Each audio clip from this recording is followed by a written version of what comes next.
Olá pessoal, sejam bem-vindos a mais um DR das Dietas. Meu nome é Estevão Matheus, eu sou psicólogo e empreendedor digital.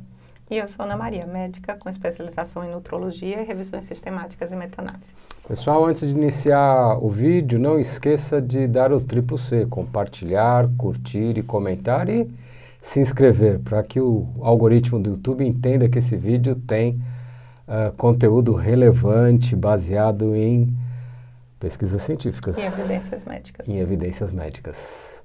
Ana, o que a gente vai falar hoje? Hoje a gente vai dar sequência aos vídeos de doença cardiovascular, os riscos para a doença cardiovascular, e a gente vai falar de uma coisa chamada síndrome metabólica. E Ana, o que é síndrome metabólica? É aquele negócio de estar assim com a barrigona, tá com problema de colesterol, tá com problema de... É isso? Também, é. De resistência à insulina. Isso, exatamente. A síndrome metabólica é um indicativo de que seu metabolismo não está funcionando bem, sapiens. E aí, isso indica um caminho, que você está seguindo um caminho para desenvolver diabetes, para desenvolver hipertensão e, consequentemente, aumenta o risco de doenças cardiovasculares, né? Infarto, derrame. São 5 fatores. E quais são esses fatores, Ana? Não precisa ter todos, né? A pessoa precisa pelo menos ter três ou mais dos fatores. Então, vamos recapitular rapidinho. Os fatores são circunferência abdominal maior que 102 para homem e 88 para mulher, mas eu vou adicionar um porém aqui. Vocês já viram nos vídeos mais passados que, na verdade, o ideal é que essa circunferência abdominal não ultrapasse metade da sua altura, porque isso aí é um número médio, né? As pessoas têm alturas diferentes, então 102 para uma pessoa de 1,60 m é muito. Provavelmente o ponto de corte dessa pessoa é diferente, né? É isso mesmo. Então, assim, cada um vai ter o seu ponto de corte dependendo da sua altura, né? O aconselhável, por algumas meta-análises que a gente já viu, é que seja metade da altura em centímetros. Mas o critério da síndrome metabólica é esse. Então, circunferência abdominal alta, glicemia de jejum já indicando pré-diabetes ou diabetes, né? Porque é acima de 100 de jejum e aí é glicada maior do que 5,7. É uma pressão alta que eles chamam pressão arterial fase 1, que é aquela tipo pressão arterial alta, que é 130 por 85 ou mais, né? Você já está querendo ficar hipertenso, mas ainda não estabeleceu direito.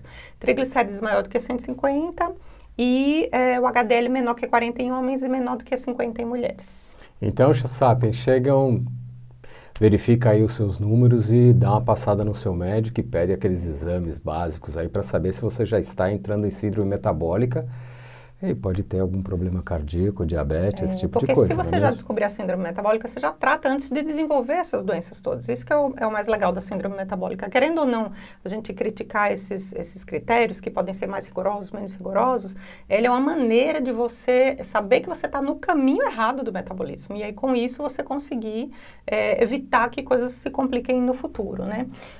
Então, por exemplo, outra coisa que é importante as pessoas saberem, se a pessoa está tomando remédio para uma dessas coisas, ou para triglicérides, ou para diabetes, ou pré-diabetes, ou para hipertensão, pronto, já levou o ponto. Porque o remédio, ele só maquia o número, ele não resolve o metabolismo, ele não está na raiz do problema. Então, você continua com síndrome metabólica, apenas você já está tratando. O negócio é fazer uma dieta, perder peso, perder circunferência, né? E dar a checada. Lembrando que a gente tem uma playlist aqui, vamos colocar agora a playlist? A playlist sobre... Tem uma playlist sobre várias dietas diferentes, aí vocês vão ver cada dieta o quanto que ela consegue melhorar a síndrome metabólica, né? A alimentação cetogênica é a melhor, que a gente faz aqui. E só para você contextualizar o tanto que é prevalente a síndrome metabólica, que às vezes as pessoas acham que é uma coisa assim, distante delas, que elas nem... Não, bastante, né? É muito. Olha, 1/4 dos homens, a cada 4 homens e 1 a cada 3 mulheres na Turquia, por exemplo, que foi um lugar que foi estudado por muitos anos, tem síndrome metabólica. Tem uma média de mais ou menos 55% da população americana ter síndrome metabólica. Nossa, isso é muito alto. Fala o número de novo. 55%, mais da metade. Mais da metade. Mas é porque eles têm um grau de obesidade muito grande lá, né? Inclusive... O Brasil está alcançando. O Brasil está alcançando. No Brasil, a média é mais ou menos, 30%, 29% dos homens e 38% das mulheres. E, no geralzão no mundo, então fica por volta de 31% e tal. Mas, por exemplo... Mas o gráfico está apontando para cima. Isso está piorando cada ano, né? Está piorando cada vez mais. Por causa da circunferência abdominal, da obesidade. Por exemplo, os nativos índios americanos que começam a comer comidas diferentes daquelas que eles foram tradicionalmente, né? Evoluíram tradicionalmente. Eles começam já a alcançar 35%, 39%. Os asiáticos que moram nos Estados Unidos comendo coisas diferentes do que eles comeriam na Ásia, 39%. 99%. De todas as pessoas com obesidade, você lembra que a gente fala muito daquela questão do que as pessoas comentam que seria uma obesidade saudável, né? Que seria a pessoa ter obesidade ou sobrepeso e não ter esses critérios para síndrome metabólica. Só que mesmo a pessoa tendo obesidade, ela pode escapar? Ela pode escapar por um tempo. Se ela continuar obesa, ela vai Mas acabar. um ponto ela já tem, que é a obesidade. Que é a circunferência abdominal, exatamente. Circunferência abdominal. E isso aí chega só a 70% das pessoas com obesidade têm síndrome metabólica ou sobrepeso. Ou seja, só 30% meio que se livra por um tempo porque até... ela tem um né? Ou não tem o três. Não tem três, tem um, né? Mas veja só que interessante, essa questão de ter 1, 2 ou 3 fatores. Tem um acompanhamento americano que já vem de longa data, desde 2009, se eu não me engano, e eles fizeram viram os resultados agora em 2016, que é um acompanhamento de saúde, nutrição da população americana no geral. Eles viram que só 12% da população americana é metabolicamente saudável. O que é que isso significa? Só 12% de todas as pessoas dos Estados Unidos não tem nenhum desses marcadores. Eles têm 400 milhões, ou seja, a gente está pensando em torno de 42 milhões das pessoas são saudáveis, o resto todo está com problema. É muita gente. 88% tem pelo menos um dos critérios de síndrome metabólica alterados. Ou seja, se isso continuar, as pessoas não mudarem, esse gráfico vai ficar muito rápido, vai chegar a 100% rápido. E vai cair nisso aqui que a gente vai comentar agora, que são os riscos de doença cardiovascular. Quais são? Vamos começar com mortalidade? Mortalidade, as pessoas querem saber quando que morre. Não é para assustar vocês não, mas assim, precisa às vezes assustar para a pessoa tomar uma decisão na vida, né? Então, mortalidade por doença cardiovascular, várias revisões sistemáticas e meta-análises vendo no geral, mas tem uma que foi muito assim, compreensiva, 87 estudos, e assim, no geral, a mortalidade para quem tem síndrome metabólica tem 2,4 vezes mais chance de morrer por doença cardiovascular do que uma pessoa que não tem síndrome metabólica. E teve uma outra meta-análise que eu achei super interessante, que eles só viram 10 estudos, mas eles separaram direitinho pelos fatores da síndrome metabólica. Então, a pessoa com 2 fatores já de síndrome metabólica que não teria o diagnóstico, né, de obesidade e pressão, vai? Ou então obesidade e triglicérides alto, ou então obesidade e pré-diabetes, né?